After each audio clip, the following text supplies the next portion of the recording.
Good afternoon. आज Shri classes में आप सभी का बहुत बहुत स्वागत है। और आज हमने पहला टॉपिक जो है वर्णमाला का बता दिया है। अब दूसरा टॉपिक हम लाए हैं कि लिंग और वचन क्या होते हैं। अब हम लिंग के बारे में बताएंगे, जैसे कि लिंग मतलब होता है चिन्ह, ठीक है, इसका अर्थ होता है चिन्ह, ठीक। और ये चिन्ह है, और अब इसको हम देखेंगे कि लिंग जो है किसी पुरुष या स्त्री जाति का जो बोध कराता है उसे हम क्या कहते हैं, लिंग। ये आपके ओलंपियाड में एक चैप्टर है, ठीक है। और वैसे भी प्रतियोगी परीक्षाओं में भी इसके बारे में पूछा जाता है, इस टॉपिक से क्वेश्चन बहुत पूछे जाते हैं। तो आपका ओलंपियाड में एक टॉपिक ये भी है। तो लिंग का अर्थ होता है चिन्ह, और इसका अगर हम परिभाषा की बात करें तो ये है कि जिस शब्द से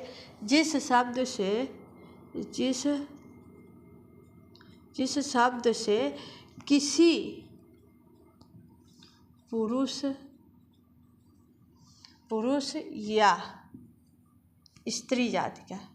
या स्त्री जाति का बोध हो उसे हम लिंग कहते हैं। उसे हम क्या कहेंगे, लिंग। उसे है लिंग कहते हैं, उसे लिंग कहते हैं, ठीक है। तो इसके दो भेद होते हैं। पहला है पुल्लिंग। इसके दो भेद होते हैं। पहला है पुल्लिंग और दूसरा है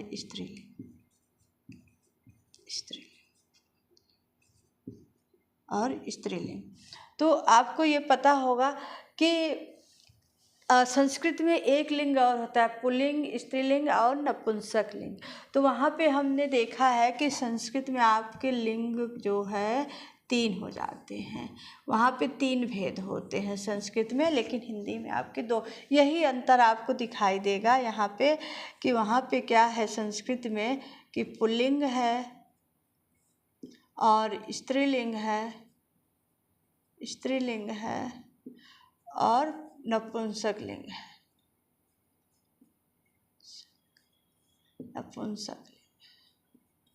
ठीक है। अब यहाँ पे हमें देखिए संस्कृत में यही अंतर दिखाई दिया है कि यहाँ पे 3 लिंगों की बात हुई है और यहाँ पे दो ही, पुल्लिंग और स्त्रीलिंग। और पुल्लिंग में जो है जिस संज्ञा शब्द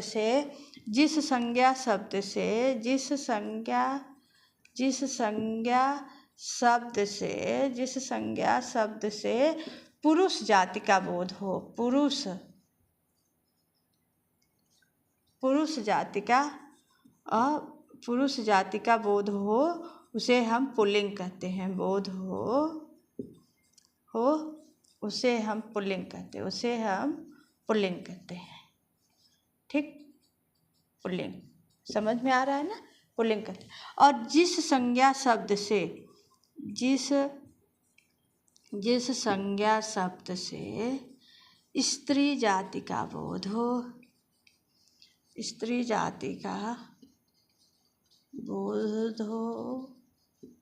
उसे स्त्रीलिंग कहते हैं, स्त्रीलिंग कहते हैं।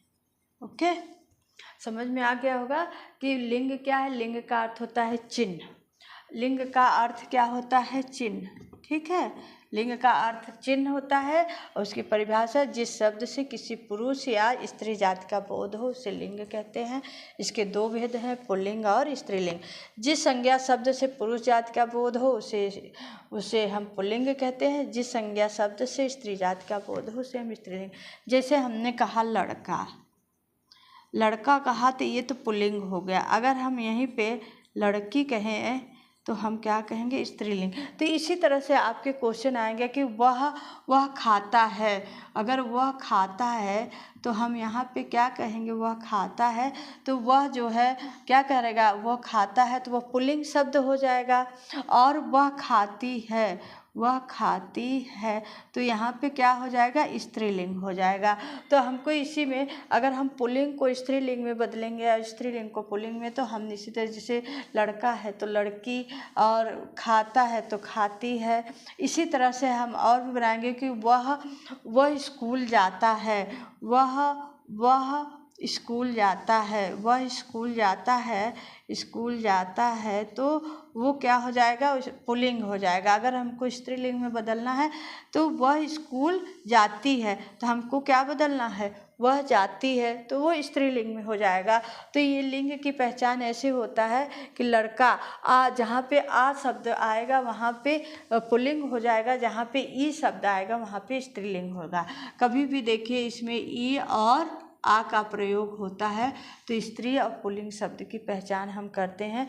लड़का है तो लड़की है, बहन है तो भाई है, बहन है तो भाई है। जैसे मम्मी पापा, पापा जो हो गए पुल्लिंग हो गए और मम्मी जो है स्त्रीलिंग हो गई। इसी तरह से वह स्कूल जाता है तो वह स्कूल जाती है। इस तरह से हम इसके लिंग में परिवर्तन भी कर सकते हैं।